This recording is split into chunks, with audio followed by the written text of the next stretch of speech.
નમસ્તે બાળકો, કેમ છો? મજામાં જ હશો અને મજામાં રહેવાનું. આપણે અભ્યાસક્રમના દોરને આમ આગળ વધારતા જઈએ.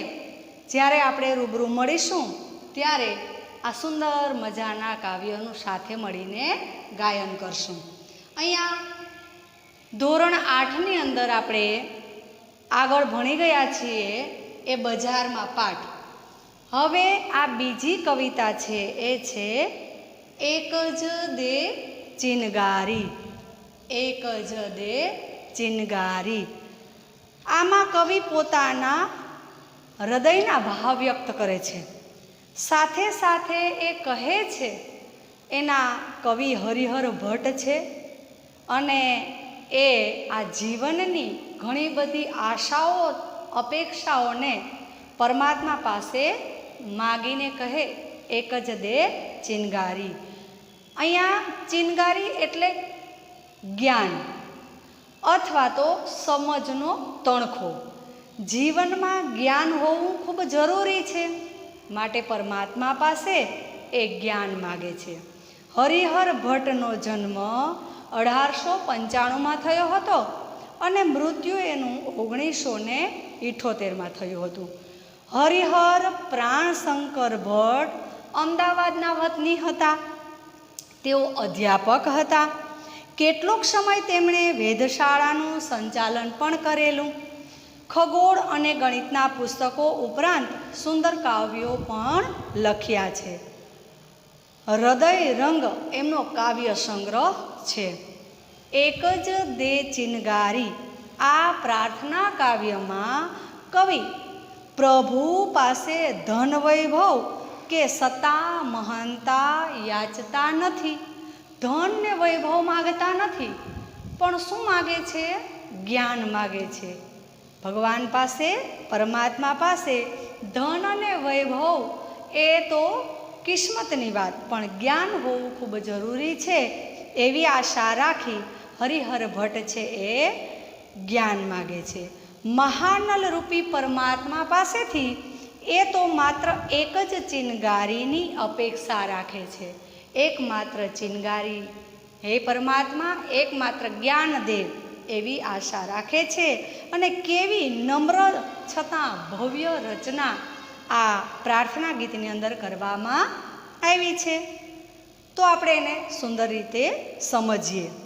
જો અહીંયા શબ્દાર્થ લખેલા છે. ચિનગારી એટલે જ્ઞાન અથવા તો સમજનો તણખો. પછી મહાનલ અગ્નિ સ્વરૂપ પરમાત્મા અને ઠંડીમાં એટલે જડતાની આ ઠંડીના ભાગમાં.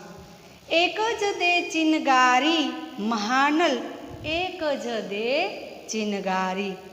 હે પરમાત્મા, હે ભગવાન, મને બસ એક જ્ઞાન દે, સમજ દે. એ હું તારી પાસે આરાધના કરું છું, પ્રાર્થના કરું છું. ચકમક લોઢું ઘસતા ઘસતા ખર્ચી જિંદગી સારી. શું કીધું? આમ ચકમક લોઢું ઘસતા ઘસતા ખર્ચી જિંદગી સારી. આપણું જીવન છે એ કામની આ કરુણામાં, કામના સમયમાં એટલી બધી ઝડપથી ઘસી નાખીએ છીએ, એટલી બધી ઝડપથી આપણે ખર્ચી નાખીએ છીએ. એટલા માટે ત્યાં ભગવાનને પ્રાર્થના કરે છે કવિ કે બસ મને તું જ્ઞાન દે. જામગીરીમાં તણખો ન પડ્યો, ન ફળી મહેનત મારી. શું કીધું? હવે જામગીરીમાં તણખો ન પડ્યો. તણખોનો અર્થ શું થાય છે આપણા? કે એક મનની અંદર જો સુંદર મજાનું જ્ઞાન ન મળ્યું, ન પડ્યો અને ન ફળી મહેનત મારી. આમ આખી જિંદગી કામ કરી છતાં પણ મારી મહેનત ન ફળી. મહાનલ એક જ દે ચિનગારી. હે પરમાત્મા, બસ તું મને જ્ઞાન દે. આ જિંદગી ખર્ચી નાખી કામમાં, છતાં એ મહાનલ તું મને જ્ઞાન દે. ચાંદો સળગ્યો, સૂરજ સળગ્યો, સળગી આભ અટારી. શું પોતાની વ્યથા વ્યક્ત કરતા કહે છે કે ચાંદો સળગ્યો, સૂરજ સળગ્યો અને સળગી આભ અટારી, ના સળગી એક સગડી મારી.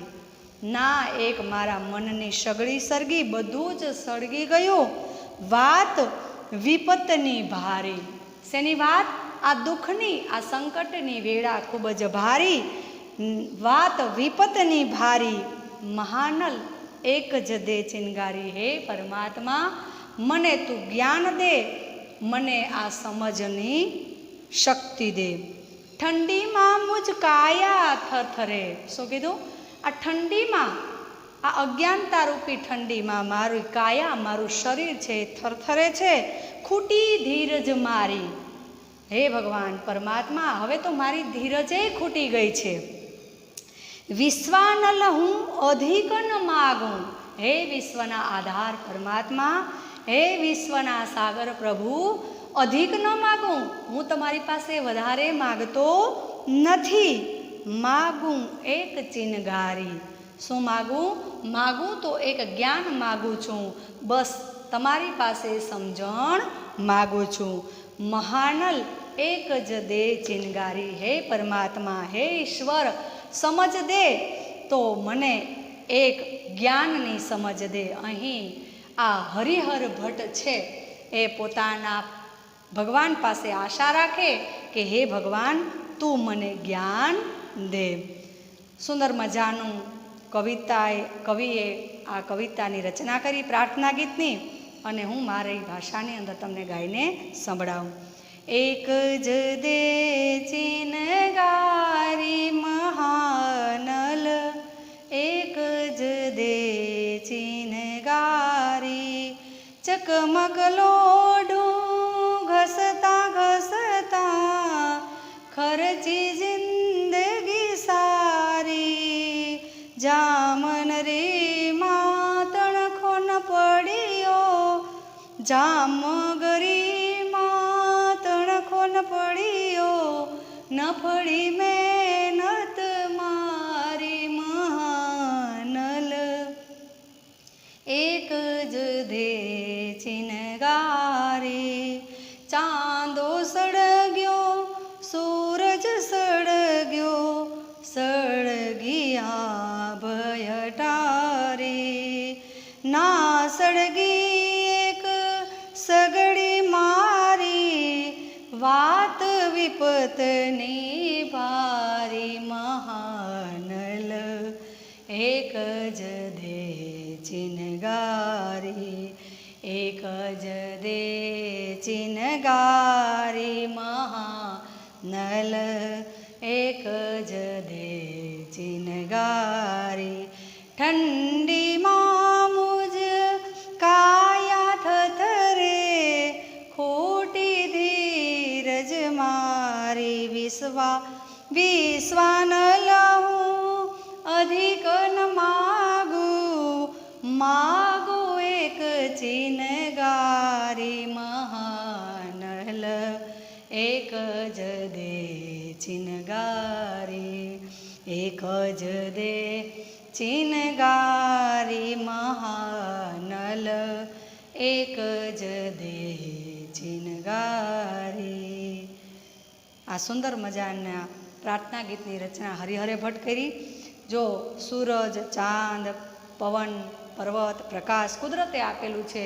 ઈશ્વર પાસે આપણે પ્રાર્થના કરવાની કે હે ભગવાન, મને સમજણ હશે તો બધું જ મળી જશે. જ્ઞાન જોઈએ, સમજણ જોઈએ અને બુદ્ધિનો ઉપયોગ કરવો જોઈએ. હવે બાળકો, આ સુંદર મજાના કાવ્ય ગીતની અંદર આપણને ભાષા સજ્જતા આપી. તો આ ભાષા સજ્જતા પહેલા જ દિવસે મેં તમને એનું થોડું ઘણું અવલોકન કરાવી અને બોર્ડ ઉપર સુંદર રીતે સમજાવ્યું હતું. એ તમે વાંચશો ને એટલે તમને ખ્યાલ આવી જશે કે એ શું કહેવા માગે છે. કક્કા બારાક્ષરીની અંદર ઘણા બધા શબ્દો આપણે તાળવેથી બોલતા હોય, ઘણા ઓષ્ઠ એટલે હોઠેથી બોલતા હોય. તો આ એનો લય ઊંચા નીચા સ્વરે બોલાતા શબ્દોને આ તમે જ્યારે એનો અભ્યાસ કરશો તો તમને ખ્યાલ આવી જશે. હવે ખાસ કરીને આપણે અભ્યાસના અને સ્વાધ્યાયના ફોટા હું મોકલીશ, તે તમારે ફેર નોટમાં લખવાના છે. કેમાં લખવાના? ફેર નોટમાં. પણ આ કવિતાનું પહેલાં નામ લખવાનું, પછી તેના શબ્દાર્થ લખવાના અને પછી એનો અભ્યાસ અને સ્વાધ્યાય એમ લખવાનું રહેશે. ન સમજાય ત્યારે ફરી પાછા આપણે મળશું, ત્યારે બધું જ વ્યવસ્થિત સમજશું, પણ ફેરનોટ બનાવવી ફરજિયાત છે. આવજો બાળકો.